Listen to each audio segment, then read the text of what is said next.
going to show you here how to take out a cracked screen on a computer and how to buy a replacement screen. I'm not going to show you installing the screen because I don't have it in stock at the time of this video, but we'll show you the first half. Now what I'm doing is pulling out the little rubber pieces on the screen. That's where the screws are hidden behind. That's how you get the screen out. Pull out those rubber pieces. Some of the rubber pieces may not have screws behind them, but it's best to check anyway. And this Acer has, I believe, 4 screws holding it in. So once we get those rubber pieces off, there might be a couple stingy ones here, and I just use a little tiny flathead screwdriver to pull off some of those pieces that don't really want to come off, or some of them lay flush and you can't actually get a grip on it. This one actually has more than 4. It might have 6 screws holding it in.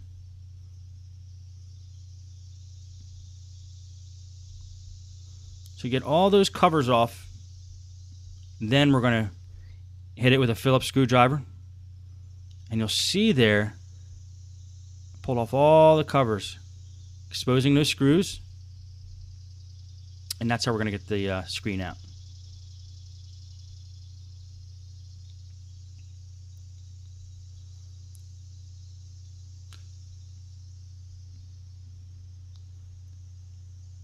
It's a good idea, if you can help it, to not angle your screwdriver towards the screen in case it slips. Your screwdriver might scratch the screen.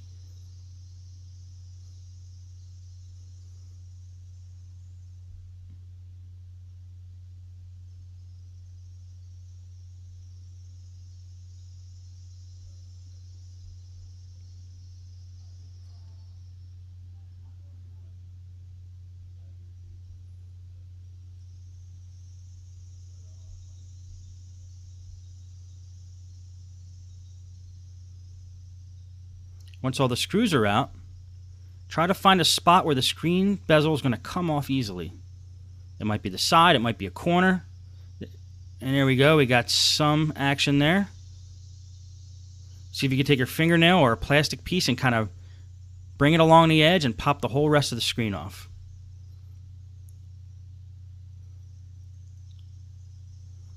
Be careful, sometimes the screen is actually stuck, or the bezel stuck to the screen with some kind of glue or tape.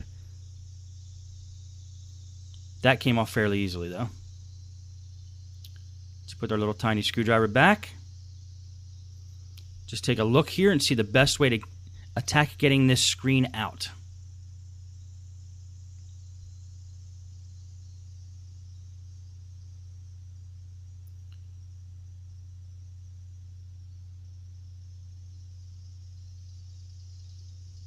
Just going to unattach the inverter cable there, so there's no power going to the screen.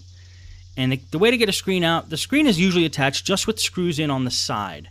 They're screwed into the side rail.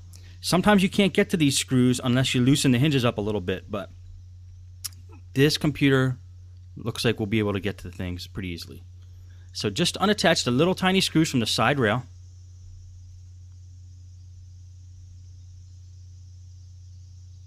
Be nice to have a magnetic screwdriver here. Little tiny screws. If they fall on the desk, they could bounce away fairly easily. Normally there's 4 screws holding these screens in on each side, but this one only apparently has 2 on each side. It's not the greatest design because it adds too much flexibility to the screen and it could break it. And then the screen just pops right out. Now the LCD cable is still attached. We already unattached the inverter cable, so that pink and white one towards the top of the screen, which powers the bulb, we already unattached that. So if it looks like it's not going to come out that easy, we could just get the inverter out, which is what I'm unscrewing now, the screws that hold the inverter in.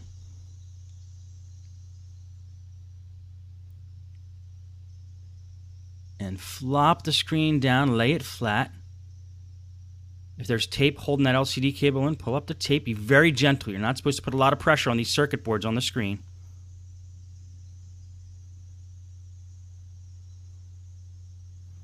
Okay, expose the LED cable and the connector. Okay, got the tape off there. Just going to put it right there on the screen for now.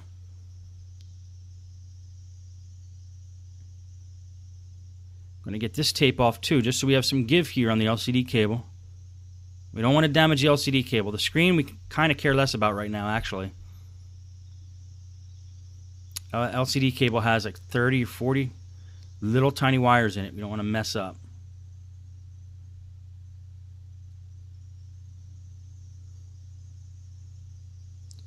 And that pops right out. The LCD cable either pops right out, or sometimes it is.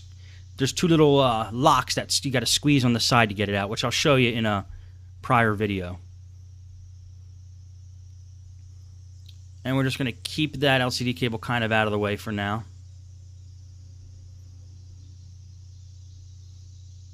We're going to close this up, wait for the new screen to come in.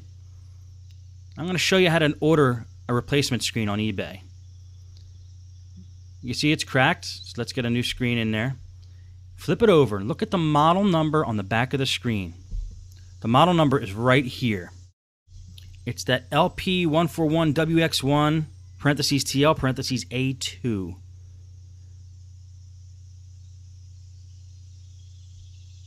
Right there. Now, we hop on eBay and we type in that exact model number. LP141WX1. I type in the TL and I type in the A2. You want to get the exact screen if possible. And there are screens with that TL and A2. There's 25 screens for that. So let's look at what we got here, see if we can find a good deal. Screens look like they start at 80, or start at 50. That's not bad. But we're going to sort them by price.